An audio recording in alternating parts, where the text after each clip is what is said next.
Inter Miami, congratulations to them. They get the result 3-1. You've written a book about Leo Messi called The Messi Effect. Congratulations on that.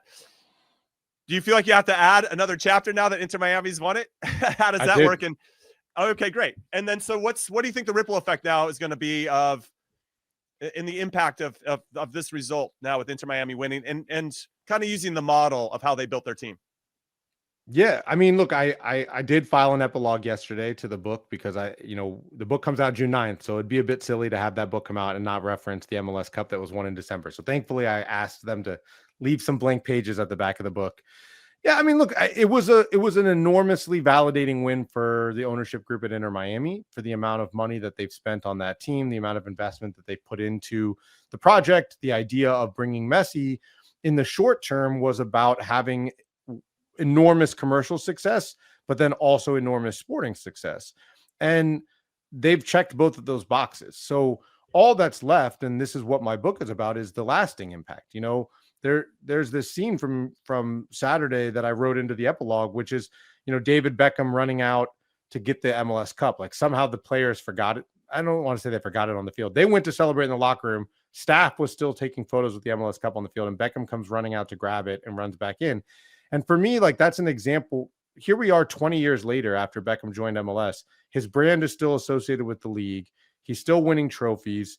The DP rule that they created for him changed the league forever. He brought the greatest player of all time to his team. Like that is a lasting legacy. Like the 2 cups he won in LA, we talk about him the same way we talk about Atlanta's LA MLS Cup, Seattle's, MLS Cup winners happen every year. So if what happened on Saturday is the peak of Messi and MLS, if it's just sporting and if it's just tickets sold and shirts sold, it won't be what it could have been. And so now it's about, and the next part, Messi has no effect on. He can't change it himself. He is like the doorway that the owners and the stakeholders have to walk through. And they're 2/3 of the way there. Like they flipped the calendar. They've messed with other things. Like they have to change the roster rules to make this league grow. And if they do that, that'll be Messi's lasting impact. Yeah, I'm glad you went there because I had a chance to. We had a chance on the radio to talk with Jorge Mas, and I'm thinking about Arthur Blank, and I'm in Atlanta. I'm thinking about Joe Mansueto in Chicago, and there's a couple other guys too. Obviously, the guys in LA. How much does Jorge Mas, sort of him pushing the envelope over the last couple of years, and really saying, you know what, let's build it this way. And I know there's other ways to build it, Paul, but how much will that speed up the process of maybe, or has it sped up already, the process of changing the roster rules? Yeah, I mean, there is no doubt that Messi's arrival in July of 2023 accelerated the conversations that got us to where we are today. Like without Messi's arrival, they wouldn't have flipped the calendar by now, and they wouldn't be discussing changing the roster rules. That's just straight up. I can tell you from the conversations that happened in the boardroom in DC, like a day after Messi was introduced in Miami, that was the beginning of this movement, which is crazy, right? Because 2018 is when it was announced in Russia that the US was hosting the 2026 World Cup. So there was an 8-year runway for MLS to make these changes and to say we need to be a new MLS, a different MLS by 2026, and they didn't. So Messi was kind of the second shot at that. And no doubt the success of Messi commercially, the fact that Miami became a global brand is maybe the better way to look at it, changed the way owners thought about things, saying, okay, we can actually break through the noise if we do this right. There's no replicating Messi. Like there is just not another Messi. But talking to LAFC's Larry Berg, like they don't sign Son. They don't feel 100% confident in signing Son for as much as they did without having seen the impact that Messi made in Miami. So there, you can draw direct lines like that. And I think now the key is saying, what do we do? And this is a question I don't have an answer to. The owners don't have an answer to yet, which is why this third piece hasn't happened.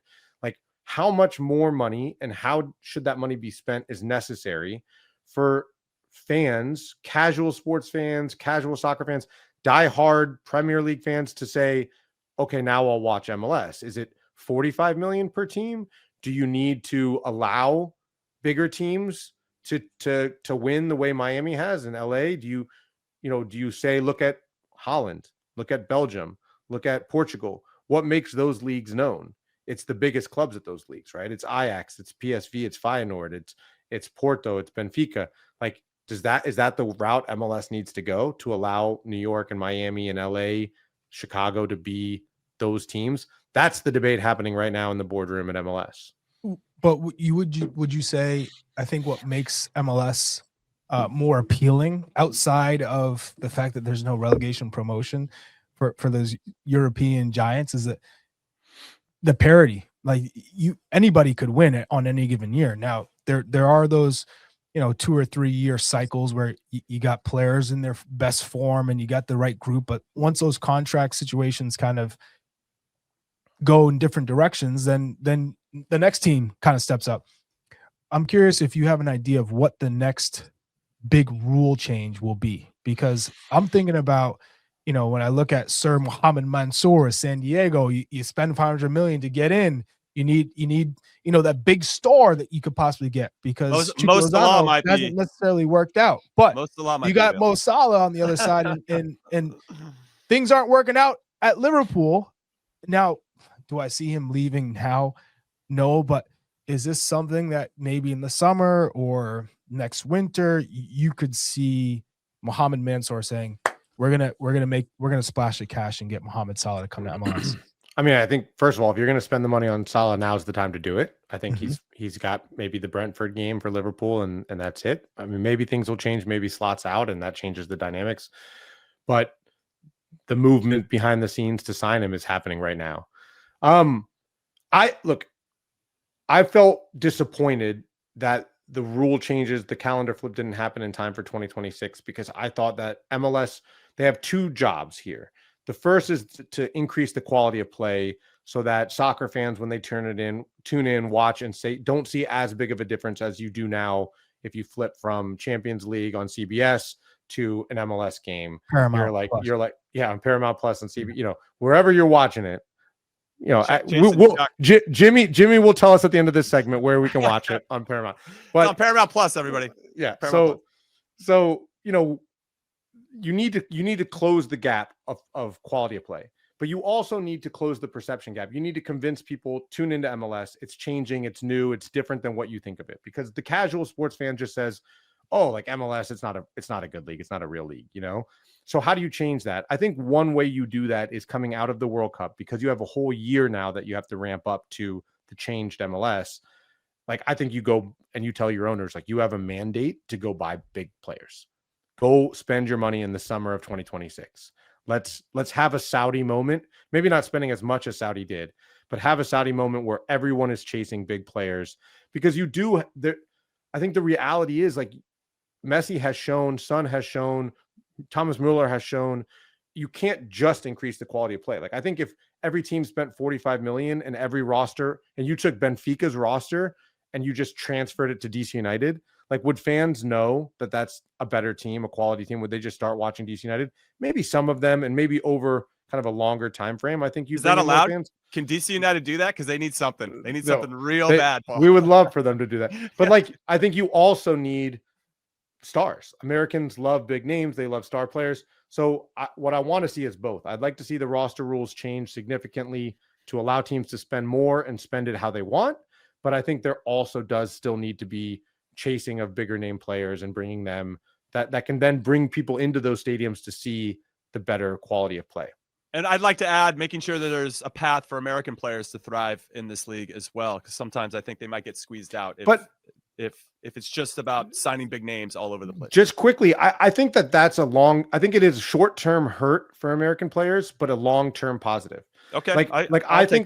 I think Noah Allen and Ian Frey are better players today, significantly better players than they would have been if they were homegrowns at even Columbus or Philadelphia. Like, I think training every single day in an environment where I know Messi's demands in training on the young homegrown kids was very high, in reporting my book, and Suarez and Alba and Busquets, and Noah Allen talked about it to me, so like, if you bring in more quality and you bring in star players, yes, like, there might be fewer starting jobs for Americans off the jump, but we have to raise the ceiling of MLS so that the ceiling of American players goes up too. That's how we produce more world-class players.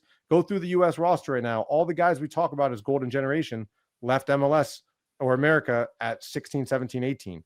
So that's how they got to that next level.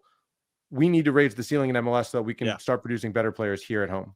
Big conversation, but I appreciate you touching upon it a little bit. Paul Tenorio from The Athletic, everybody, thank you so much for your time. Go read his columns and I guess Chuck's too over And the at book. The Athletic. And the book, of course, The Messi Effect drops on June 9th and has a Ooh. special epilogue now. But yeah, we're looking forward to having that and Chuck reading his first book in like 20 years. So it's really nice of you, Paul, for Paul, you might catch a bestseller there, huh? That's the goal, Chuck, man. I just need you to give it the promo whenever you're on air, wherever Yeah, you're yeah, on yeah. there. Buy the Messi Effect Paramount now. Plus and Pre-order. the Messi Effect. Pre-order now. There it is. Pre-order now. Paul Tenorio, everybody. Good stuff. Catch up Paul. with you soon, man.